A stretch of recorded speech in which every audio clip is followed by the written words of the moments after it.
Imagine this. You're standing in a crowded room where everyone faces the same direction, transfixed by something you cannot see.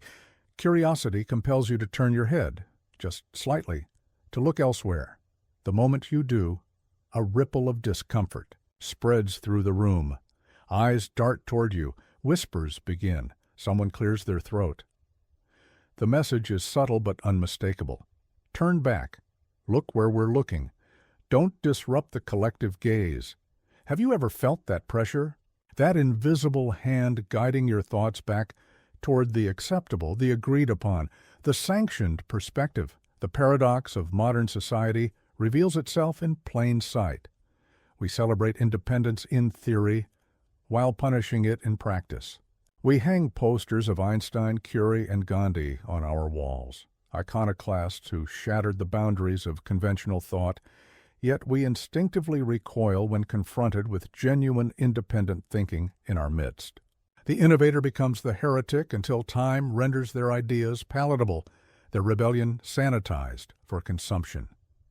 Consider what happens in the classroom when a child asks the question no one else dares to ask, or in the boardroom when someone challenges the strategy everyone has tacitly agreed to support, or at the dinner table when someone interrogates the political orthodoxy that holds the family together. The reaction is visceral, a momentary silence, a subtle withdrawal, the almost imperceptible hardening of faces. Why? What is it about independent thought that triggers such profound discomfort? What ancient evolutionary mechanism or modern social construct makes us treat the independent thinker as a threat rather than an asset? The contradiction cuts deeper than we realize. You've likely experienced both sides of this equation, the instinctive resistance to someone who challenges your beliefs and the sting of rejection when your own independent thoughts were dismissed. We are simultaneously the enforcers and victims of this phenomenon, caught in a psychological web we didn't consent to but participate in nonetheless. The most disturbing question isn't why society resists independent thought. It's why you resist it in others and why you censor it in yourself. What makes you abandon your own insights before they're fully formed? What makes you nod in agreement when your inner voice screams in protest? What makes you accept explanations that don't quite satisfy, conclusions that don't quite align, or truths that don't quite ring true? Perhaps you've noticed how the pressure intensifies precisely when the stakes are highest. When the independent thought touches something sacred, be it political identity, scientific consensus, cultural taboos, or moral foundations. The resistance you encounter isn't random. It's targeted, calculated, and deployed with remarkable precision at exactly the moments when independent thought is most essential. This isn't a modern affliction. Throughout history, those who saw differently paid prices ranging from social ostracism to imprisonment or death. Socrates drank hemlock. Galileo faced house arrest. Countless others whose names we'll never know were silenced before their ideas could take root. What changed isn't the mechanism, it's the subtlety. Today's enforcers of conformity rarely need physical coercion when social and psychological pressures work so effectively. The greatest trick of this system is making you believe you're immune to it, that you're the exception, the true free thinker navigating a world of sheep. Yet, the moment someone challenges your own sacred beliefs, you feel the same reflexive resistance, the same instinct to dismiss, discredit, or distance yourself from the intellectual threat. What if the most radical act isn't resisting external authority, but confronting the ways you've internalized that authority? What if the prison of conformity exists primarily within your own mind, built by your own hands, maintained by your own fears? These questions aren't academic. They cut to the core of what it means to be human in a world that increasingly demands uniformity of thought, disguised as consensus, unity, or simply being reasonable. The consequences extend beyond personal psychology into the fabric of civilization itself. What if the capacity for truly independent thought isn't just a luxury or an intellectual curiosity, but the very thing that will determine whether humanity can navigate the unprecedented challenges of the coming decades, and most unsettling of all, what if this capacity is being systematically undermined in ways we've only begun to recognize? The hostility toward independent thinking isn't merely a social inconvenience, it's the symptom of something far more profound. To understand it, we must venture beneath the surface of human psychology, into territories mapped by philosophers and psychologists who themselves were outcasts for daring to see too clearly. Friedrich Nietzsche recognized this pattern when he wrote of the herd instinct, that powerful primordial urge toward conformity that predates civilization itself. What appears to be a modern problem is, in fact, ancient. For our distant ancestors, alignment with the tribe wasn't a matter of comfort, but survival. The individual who strayed too far from group consensus risked not just ostracism, but death. We carry this evolutionary programming in our neural architecture, coded into our very being, a biological imperative to belong that often overrides our rational faculties. But biology alone doesn't explain the sophisticated mechanisms by which independent thought is suppressed. For that, we must turn to Carl Jung's concept of the collective unconscious and its shadow aspects. Jung understood that societies, like individuals, develop unconscious systems that resist examination. The independent thinker becomes threatening, precisely because they illuminate these shadow elements, the contradictions, hypocrisies, and uncomfortable truths that collective identity depends upon remaining hidden. People will do anything, no matter how absurd, to avoid facing their own souls, Jung observed. This applies equally to collective consciousness. Societies will employ increasingly irrational methods to protect their foundational myths from scrutiny. The independent thinker becomes a mirror reflecting what others wish not to see. This dynamic manifests in what Arthur Schopenhauer identified as the three stages all truth passes through. First, it is ridiculed. Second, it is violently opposed. Third, it is accepted as being self-evident. We witness this cycle repeatedly, yet rarely recognize ourselves as participants in the first two stages. The ridicule and opposition aren't mere disagreement, they're protective measures against cognitive dissonance. Consider how this operates within you. When confronted with an idea that challenges your fundamental assumptions, you likely experience not just intellectual disagreement, but physical discomfort, a tightening in your chest, a flush of heat, an acceleration of heart rate. These physiological responses precede your rational objections. Your body registers the threat before your mind formulates its defense. This reaction isn't weakness, it's the default human condition that Viktor Frankl recognized when he wrote, "Between stimulus and response there is a space. In that space is our power to choose our response." The tragedy is how rarely we occupy that space, how automatically we react to protect our mental constructs rather than examine them. The social mechanisms reinforcing this tendency have grown more sophisticated over time. Aldous Huxley warned of a future where the prison walls become invisible, where people come to love their oppression, to adore the technologies that undo their capacities to think. His dystopian vision in Brave New World wasn't of external coercion, but of engineered consent, a system where independent thought becomes unnecessary because conformity brings such immediate pleasure and validation.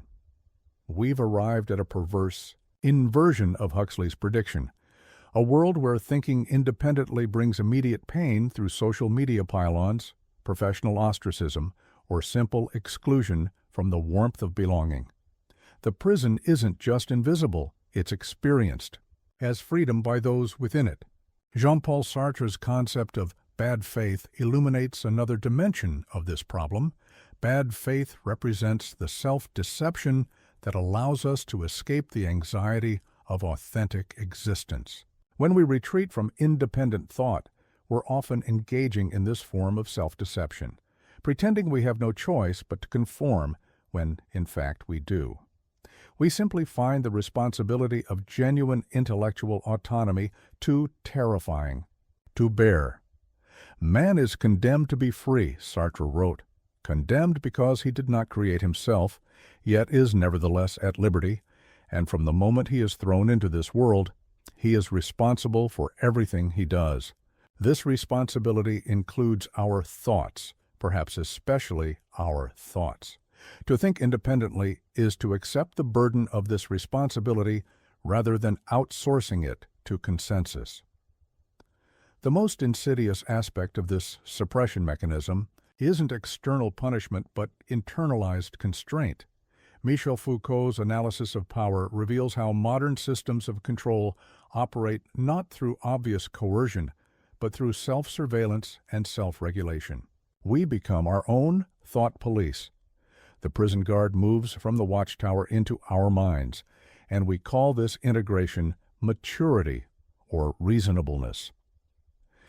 This self-censorship begins early. Educational systems, despite claims to foster critical thinking, often reward conformity to predetermined frameworks. The student who truly questions methodology, who challenges foundational assumptions, rather than merely applying them, rarely receives the highest marks. The lesson is learned. Independent thought has boundaries, and exceeding them brings consequences.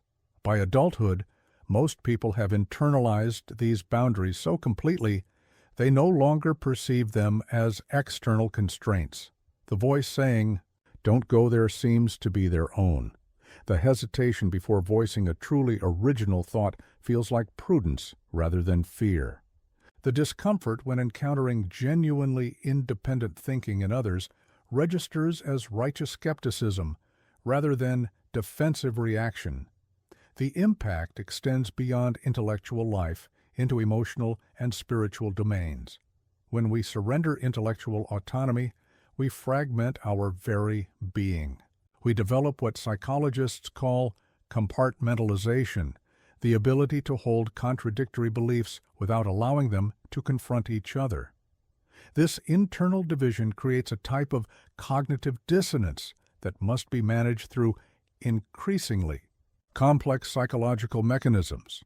The energy required to maintain these internal barriers is immense. It manifests as the chronic anxiety, depression, and a sense of meaninglessness that plague modern society. As Erich Fromm observed, the task we must set for ourselves is not to feel secure, but to be able to tolerate insecurity. Yet here lies the deeper problem. Society has structured itself to make the consequences of independent thought so immediate and uncomfortable that most people will choose security over truth, belonging over authentic understanding, convenience over confrontation with reality, and the stakes of this choice are far higher than most realize. The suppression of independent thought exacts a price far beyond the individual discomfort of those silenced. Its consequences radiate through every level of human experience, personal, interpersonal, and societal, creating cascading failures that remain largely invisible precisely because we've lost the capacity to perceive them. On the personal level, the chronic abandonment of your own thinking creates what psychologists call cognitive dissonance, the mental stress that occurs when holding contradictory beliefs or values.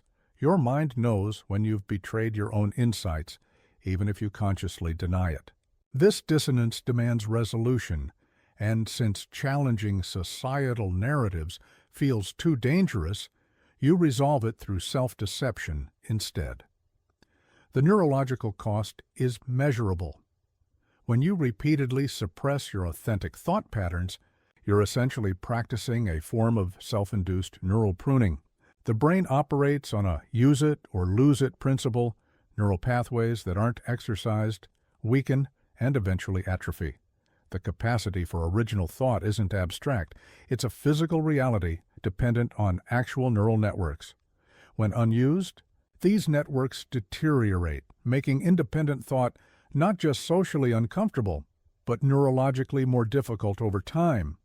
This creates what neuroscientists call cognitive entrenchment, a hardening of neural pathways that makes it increasingly difficult to think outside established patterns. The longer you go without exercising true intellectual autonomy, the more rigid your thinking becomes, regardless of how educated or informed you believe yourself to be. The darkness deepens when we consider the psychological mechanism of learned helplessness, first identified by Martin Seligman. Through repeated experiences where independent thought leads to negative consequences, you develop a conditioned belief in your own powerlessness. Eventually, you stop trying, not just outwardly, but inwardly. The most profound tragedy isn't that you're forbidden from thinking independently. It's that you gradually lose the desire to do so. This individual deterioration scales up to create collective blindness. Consider how cognitive biases multiply when independent thought is discouraged. Confirmation bias, the tendency to search for information that confirms existing beliefs, grows unchecked without the counterbalance of truly independent perspectives. Information that might challenge prevailing narratives isn't merely rejected. It becomes literally invisible, filtered out before reaching conscious awareness. The bandwagon effect, the tendency to adopt beliefs or behaviors because others do, amplifies. When independent thought carries social penalties, you begin to mistake consensus for truth, popularity for validity. Authority bias, the tendency to attribute greater accuracy to the opinions of authority figures, becomes nearly inescapable when independent evaluation is discouraged. You outsource your thinking to credentialed experts, political leaders, or cultural authorities without realizing that these figures often operate within the same constraints of acceptable thought. These biases don't just coexist, they interact in complex feedback loops. Each reinforces the others, creating what systems theorists call emergence, properties of the whole that cannot be predicted by examining individual components. The emergent property of a society that discourages independent thought isn't just widespread conformity, it's a peculiar kind of collective blindness to reality itself. This blindness manifests in what social psychologist Irving Janis termed groupthink, the practice of thinking or making decisions as a group in ways that discourage creativity or individual responsibility. History provides endless examples of catastrophic decisions made by intelligent, well-intentioned groups suffering from groupthink. The Bay of Pigs invasion, NASA's decision to launch the Challenger despite engineer warnings, the 2008 financial crisis, and countless corporate failures where warnings were silenced or ignored. The pattern repeats because the underlying mechanism remains unaddressed. As anthropologist Joseph Tainter documented in The Collapse of Complex Societies, civilizations throughout history have demonstrated decreasing returns on complexity, investing more and more resources into established approaches while receiving diminishing benefits. Without the injection of truly novel thinking, systems inevitably stagnate and eventually collapse.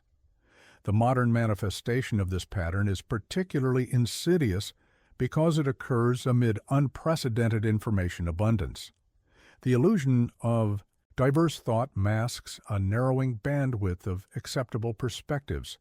You can access billions of web pages, millions of books, and thousands of news sources, yet find essentially the same foundational assumptions repeated with slight variations, creating the mirage of intellectual diversity without its substance. Social media algorithms accelerate this narrowing by feeding you content that confirms existing beliefs while creating the illusion of exposure to diverse perspectives. The recommendation: systems that shape your information environment operate on engagement metrics that favor emotional reaction over intellectual growth. Your digital experience becomes an echo chamber disguised as a window to the world. The most disturbing consequence emerges in our relationship with truth itself. In a society that penalizes independent thought, truth becomes not an objective, reality to be discovered, but a social construct to be negotiated. What's true becomes whatever is socially advantageous to believe, whatever prevents conflict, whatever maintains existing power structures. This shift from truth-seeking to consensus-building corrupts every institution tasked with expanding human knowledge or addressing societal challenges. Science becomes increasingly driven by funding priorities and acceptable conclusions rather than genuine inquiry. Education focuses on credential acquisition rather than intellectual development. Politics devolves into tribal signaling rather than genuine problem-solving. And you, the individual navigating this landscape, find yourself increasingly equipped with facts, but decreasingly capable of making meaning from them. You experience what philosopher Hannah Arendt called the banality of evil, not as perpetrator, but as bystander, watching as systems fail, warnings go unheeded, and preventable suffering continues because you and others like you have lost the capacity to think beyond acceptable parameters.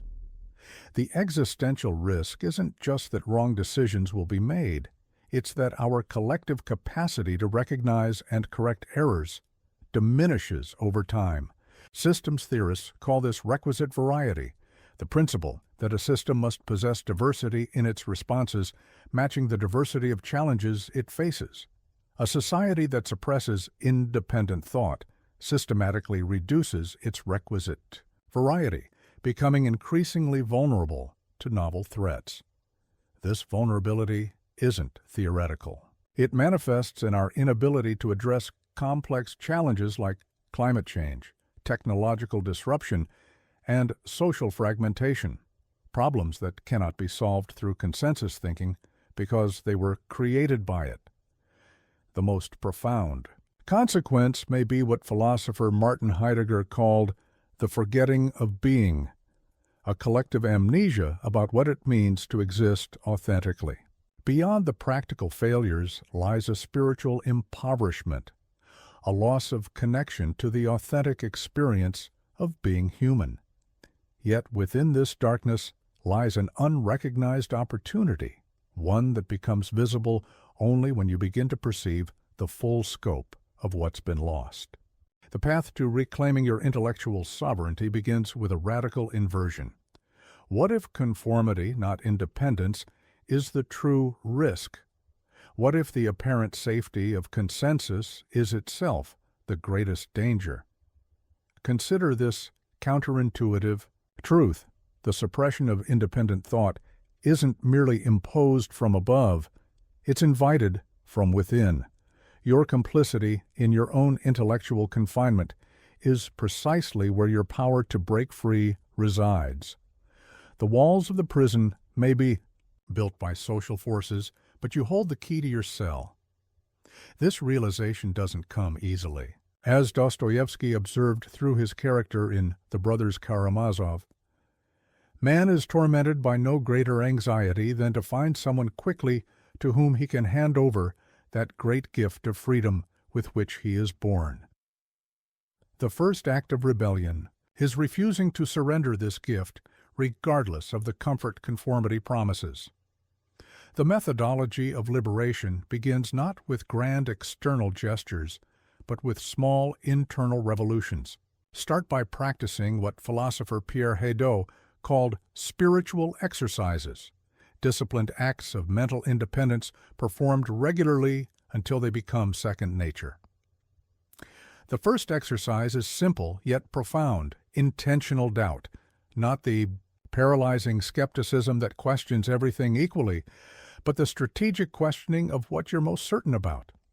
What beliefs do you hold that would cause you the greatest discomfort if challenged? These are precisely the beliefs that most require examination.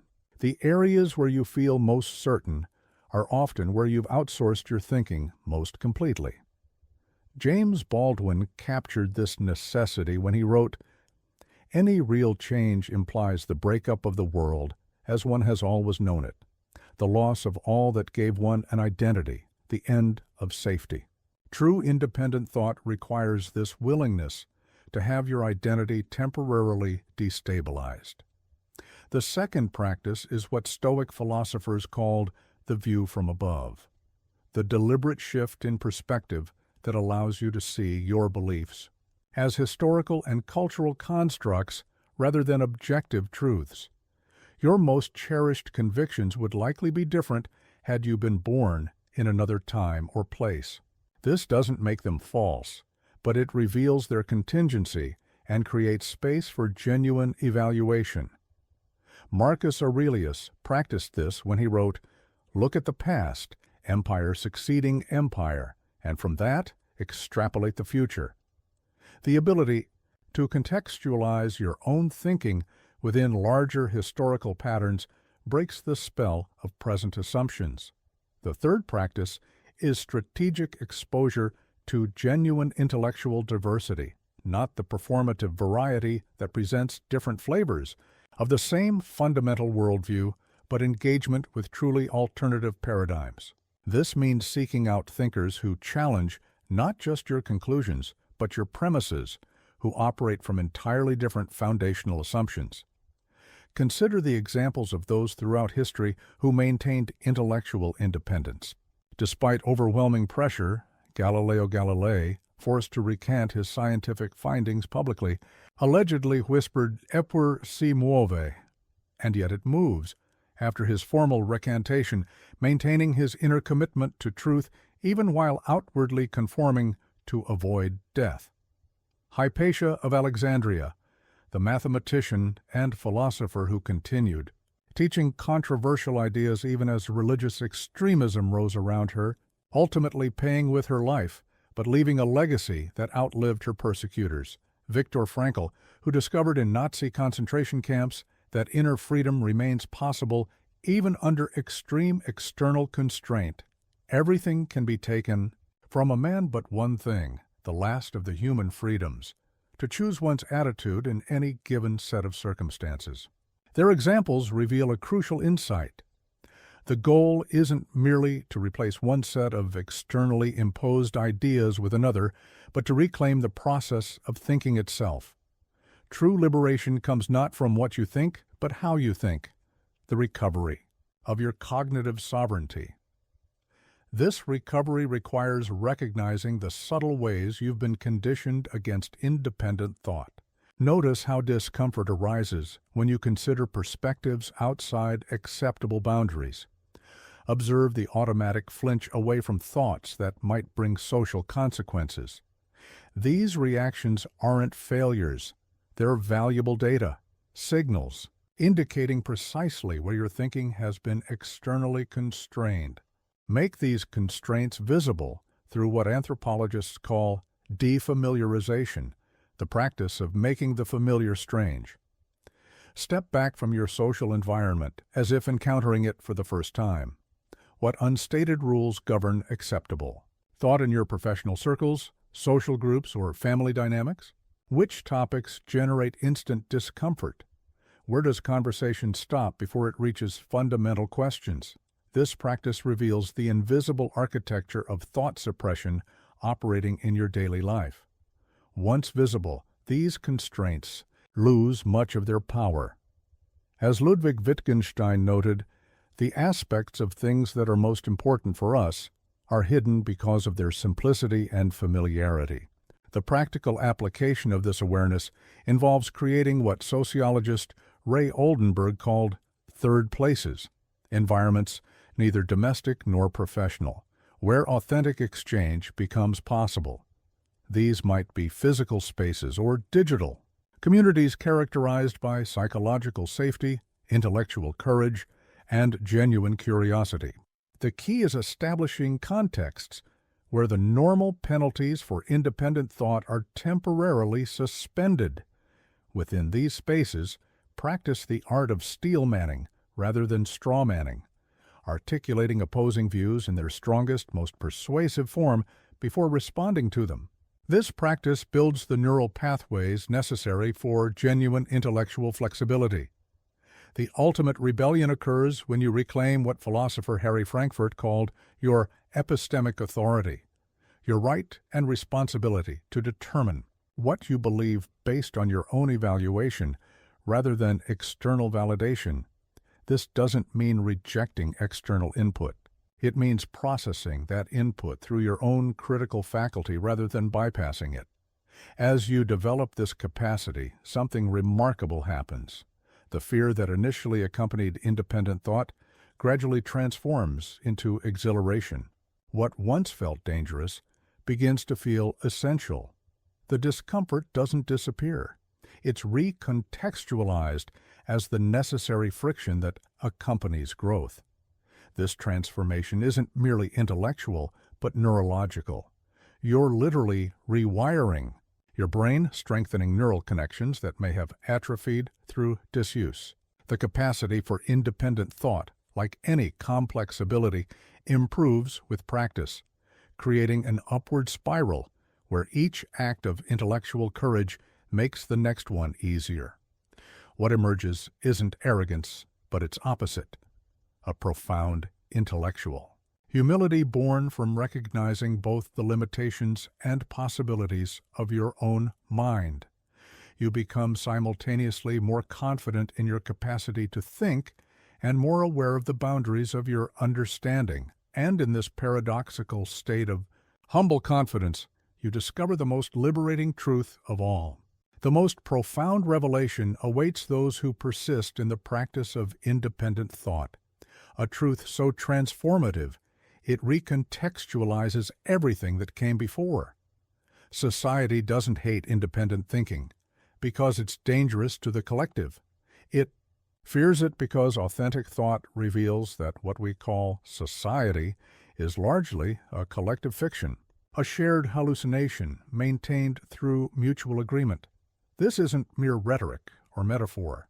The structures of power, the hierarchies of value, the boundaries of the permissible, none of these exist in the physical world. They exist because enough people believe they exist and act accordingly. Independent thought threatens not some distant authority, but the very fabric of consensus reality itself. Consider what happens when you truly internalize this understanding. The prison walls dissolving around you aren't made of stone, but of shared assumption. The guards aren't external authorities, but internalized voices. The cell door has been unlocked all along, awaiting only your recognition of this fact. This is the revelation that social theorist Jean Baudrillard approached when he wrote of the hyperreal, a condition where consciousness cannot distinguish reality from a simulation of reality. Most people live entirely within maps rather than territories, within models rather than reality itself. Independent thought is the radical act of distinguishing between the map and the territory, and discovering that much of what you've been taught to fear exists only on the map. The philosopher Martin Heidegger called this state of affairs the forgetting of being, humanity's tendency to mistake human-created systems for fundamental reality. The independent thinker's greatest crime is remembering what others have forgotten, that beyond our constructed meanings exists a world that doesn't conform to our categorizations, doesn't validate our hierarchies, doesn't respect our boundaries. This, remembering, is what poet William Blake meant when he wrote of seeing a world in a grain of sand and a heaven in a wild flower. It's what Einstein referenced when he noted that the person who can no longer pause to wonder and stand in rapt awe is as good as dead. His eyes are closed. The capacity to perceive reality directly, unmediated by consensus filters, isn't just intellectual rebelliousness. It's the recovery of an essential human birthright. The ultimate paradox reveals itself. True independent thought doesn't separate you from others, it connects you to them at a deeper level. When you stop outsourcing your thinking, you discover what psychologist Abraham Maslow called being cognition, a direct perception of reality that transcends the categories and divisions created by deficiency cognition. This shift in perception reveals the profound truth hiding in plain sight. The same forces that suppress independent thought in society operate within each mind. The external and internal censorships are reflections of each other. The war isn't between you and society, but between different potentials within human consciousness itself. The revelation transforms how you understand resistance to your own independent thinking and that of others. What appears as hostility reveals itself as fear, not of being wrong, but of glimpsing even momentarily the constructed nature of consensus reality. Each genuinely original insight creates a tear in the collective illusion, a momentary glimpse of the void upon which our certainties rest. This understanding doesn't diminish the practical challenges of independent thought, but it fundamentally alters your relationship to those challenges. When you recognize that what you're confronting isn't solid reality but collective fiction, resistance becomes not just possible, but inevitable. The question shifts from, can I stand against consensus, to how could I do anything else once I've seen through it? This perspective illuminates why truly independent thinkers throughout history have exhibited not just courage, but a peculiar kind of serenity in the face of opposition. From Socrates calmly drinking hemlock to Joan of Arc facing flames, from Gandhi's peaceful resistance to Mandela's decades of imprisonment, these weren't just acts of defiance, but expressions of a fundamentally different relationship to reality itself. They had glimpsed what philosopher Peter Berger called the social construction of reality, and could no longer pretend that the emperor was clothed. Their apparent courage wasn't superhuman, but the natural consequence of perceiving what others refused to see. This perception is available to you in every moment, not as an intellectual proposition, but as lived experience. The membrane separating conventional perception from direct engagement with reality is thinner than you've been led to believe. It can be penetrated not through greater effort, but through the removal of obstacles, primarily the habitual deference to consensus reality that you've practiced since childhood. The liberation doesn't come from acquiring something new, but from shedding what's artificial. It's not about becoming something else, but about returning to what you already are beneath the accumulated layers of socialization. This understanding reveals why societies work so diligently to suppress independent thought, not because individual insights are dangerous, but because widespread recognition of reality's constructed nature would transform civilization itself. Power depends upon the consent of those over whom it's exercised, and that consent requires accepting the reality presented by power as fixed, natural, and inevitable. The final, most radical truth is this: you have never actually been prevented from thinking independently. What you've experienced is the illusion of impossibility, a mirage created by the collective agreement to mistake the map for the territory. The capacity for authentic perception has been present all along, awaiting only your willingness to use it despite discomfort. When enough individuals reclaim this birthright, something extraordinary happens. What philosopher Thomas Kuhn called a paradigm shift occurs not just in science, but in culture itself, a fundamental reorganization of perception that makes previously invisible possibilities suddenly apparent to many simultaneously. These moments in history, the Renaissance, the Enlightenment, the great social transformations, weren't just changes in what people thought, but in how they thought. They were collective awakenings to possibilities that had always existed, but remained unseen within prevailing paradigms. You stand at the threshold of such a moment now. The accumulated crises of our time, environmental, political, social, spiritual, cannot be resolved within the paradigms that created them.